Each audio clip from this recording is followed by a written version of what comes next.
Beyond the hype, SMCI plus Google TPU's real market implications. The critical point? Foxconn securing TPU server orders doesn't preclude SMCI or other manufacturers from also participating in Google's TPU ecosystem. Hyperscalers routinely multi source their infrastructure for several strategic reasons. Supply chain resilience. Google, like all hyperscalers, avoids single vendor dependency. Having multiple suppliers for critical infrastructure components reduces risk. Geographic diversification. SMCI has extensive manufacturing in the US, Silicon Valley, Taiwan, and the Netherlands, while Foxconn is establishing US production. Both could serve different facilities or regions. Competitive pricing. Multiple suppliers create pricing pressure and ensure competitive terms. Capacity constraints. Google has struggled to deploy TPUs at the pace it wants, with power being the main bottleneck rather than manufacturing capacity. As Google scales TPU deployment, it will need multiple manufacturing partners to meet demand. SMCI's competitive position for TPU infrastructure.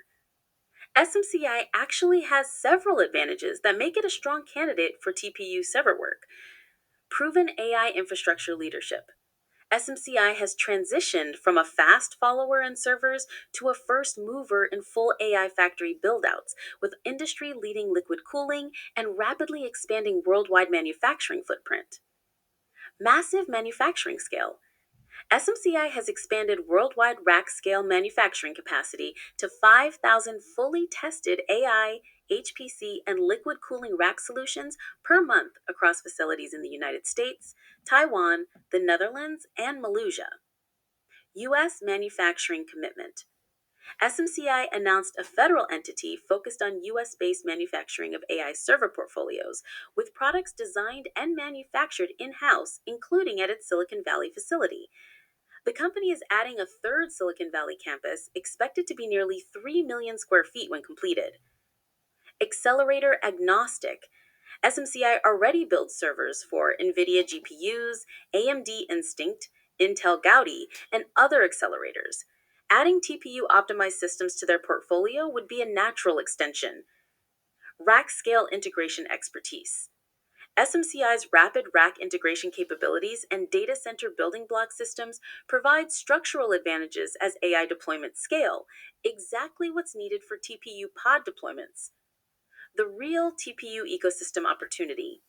The more important story isn't Foxconn versus SMCI, it's the massive expansion of the TPU ecosystem itself. Merchant silicon push.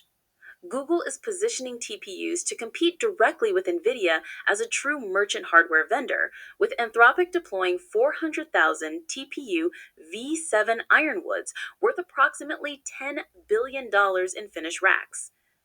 Multi-customer expansion. Known customers of Google's TPUs include Apple, Anthropic, Safe Superintelligence, and OpenAI. As the customer base grows, so does the manufacturing opportunity. Neo-cloud distribution.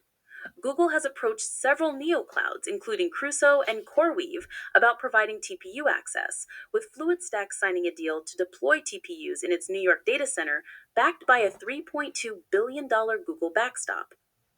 Scale requirements. Google is expected to buy $9.8 billion of TPUs from Broadcom this year, compared to $6.2 billion in 2024. This scale requires multiple server integration partners.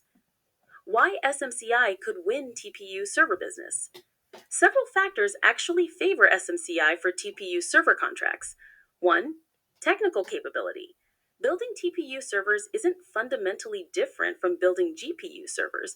It's about thermal management, power delivery, interconnects, and rack integration, all SMCI core competencies. 2. Speed to market.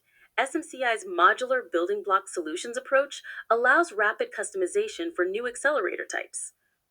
3. Existing hyperscaler relationships. SMCI already serves major cloud providers and understands their requirements. 4. Liquid cooling leadership. SMCI is developing building block liquid-cooled solutions for AI factories that help data centers run more efficiently, critical as TPU deployment scale to pod configurations requiring advanced cooling. The real market implications.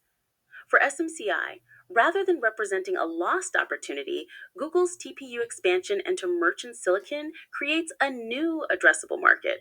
As TPUs move beyond Google Cloud to direct sales and NeoCloud deployments, server manufacturers like SMCI can bid for this work alongside or instead of Foxconn.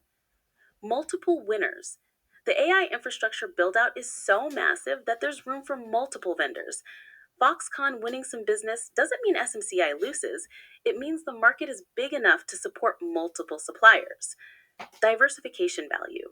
For SMCI, TPU server capability would reduce dependence on NVIDIA GPU servers and demonstrate multi accelerator expertise, increasingly important as customers seek alternatives to NVIDIA. Competition is healthy. Foxconn selection might actually validate the TPU merchant silicon opportunity, potentially encouraging SMCI to pursue it more aggressively. The bottom line, nothing stops Google or other hyperscalers from choosing SMCI as a TPU server supplier. In fact, given SMCI's manufacturing scale, US based production, liquid cooling expertise, and existing AI infrastructure leadership, SMCI would be a logical partner for Google's TPU expansion. The Foxconn announcement shouldn't be read as SMCI lost out, but rather as the TPU market is real and scaling rapidly. As Google transitions TPUs from internal only to merchant silicon competing with NVIDIA, the server manufacturing opportunity expands dramatically, and SMCI is well positioned to capture a meaningful share of that business alongside Foxconn and potentially other vendors. So the underlying trend on SMCI stock is now bearish. Now bearish. Okay, so the extrapolation is saying that it's going to consolidate. Okay, especially up to the 9th of January. It's going to go into a consolidation, but a lot can still happen between now and then. Okay, but in the interim, up till Wednesday the 17th, high prices expected. Okay, projections are currently saying. Let's see what we have. 49.43, 50.25, 57.59, 62.13. The pivotal projection is 49.37. If it closes above that, then the probability of it going on to retest this peak of 52.20 improves. Okay. Yeah. There are a couple of other, resistances it has ahead from now, like 36.61. Yeah, statistically, it's very high that it will retest it. Okay, and the extrapolation seems to be suggesting that that is something that might happen. 40.17 equally statistically very high that it might be retested. What of this rejection at 52, 51.99? Okay, slightly less than 50%, slightly less than 50%. The algo seems to be suggesting that momentum will remain elevated and may just begin to stabilize at least up till Tuesday, the 16th of December. Okay, so let's see what we have on its daily chart, 4-hour chart. We've seen that already. Here on the 4-hour chart, high prices are expected all going all the way towards the 16th of December. Okay, so yeah, even the 40 period moving average up equally rising to serve as a support. The algo seems to be suggesting the same thing as well. Momentum is expected to remain elevated up till Wednesday, the 10th of December. Okay, high prices are equally projected here 34.48, 35.1, 35.52. Yeah, on yesterday, okay, on its options grid, in a very short time, people are option traders are. Let's see what we have. I think they are very much yeah on here they are very much in a very short time they're leaning bullish. They're a lot more bullish, but on the monthly December 19 series they are bearish. They are bearish. So in a very short time, yes, they are bullish. I think this is probably going by this extrapolation. They are going by this extrapolation. Yeah, they are a lot more bullish. I think this will probably validate their stance, especially based on them leaning bullish on the December 12 option series. Okay, so see what you make of SMCI, and thank you very much for watching this video.